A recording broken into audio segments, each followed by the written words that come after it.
So, today we're tackling an idea that is, honestly, a bit of a mind bender. We all kind of think of AI as just making thinking faster, maybe a little cheaper, but what if it's doing something way more profound?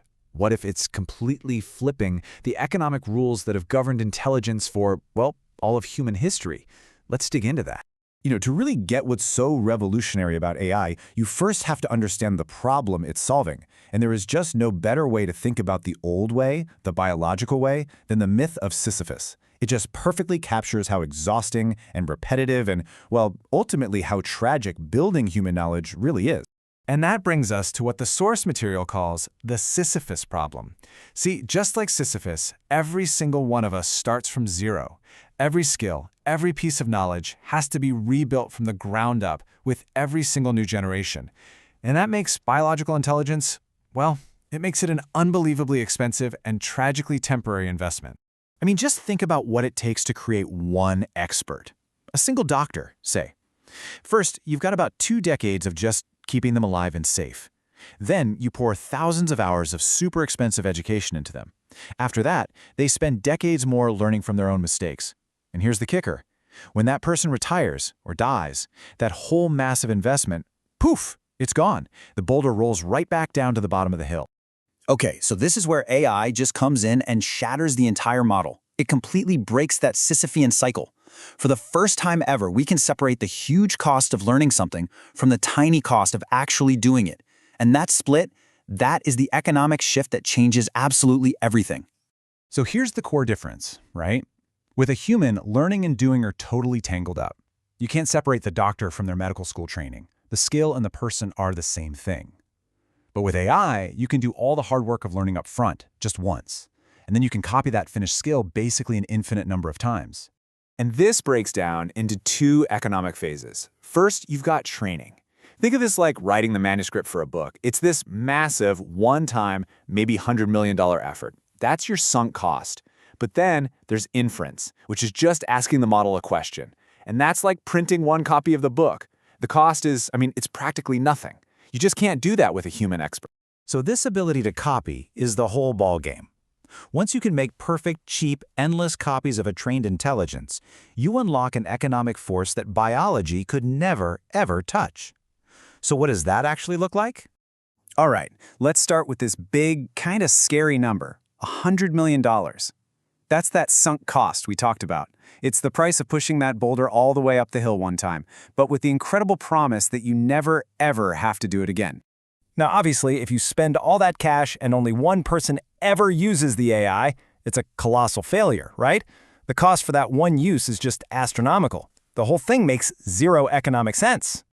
But here is the magic trick. Because copying it costs nothing, if 1 billion people use that exact same model, that initial $100 million investment gets spread so incredibly thin that the cost for each person to use it just collapses down to pennies. All of a sudden, it's the cheapest intelligence on the planet. And there's a name for this economic superpower, right? It's called amortization. It's the engine that lets you take something that's insanely expensive to create and make it unbelievably cheap for everyone to use. It's exactly why AI gets cheaper the more popular it becomes. Which leads us to this, the inverted cost curve. With humans, it's simple supply and demand. You want more experts? Well, they're scarce, so the price goes up. But with AI, it's the total opposite.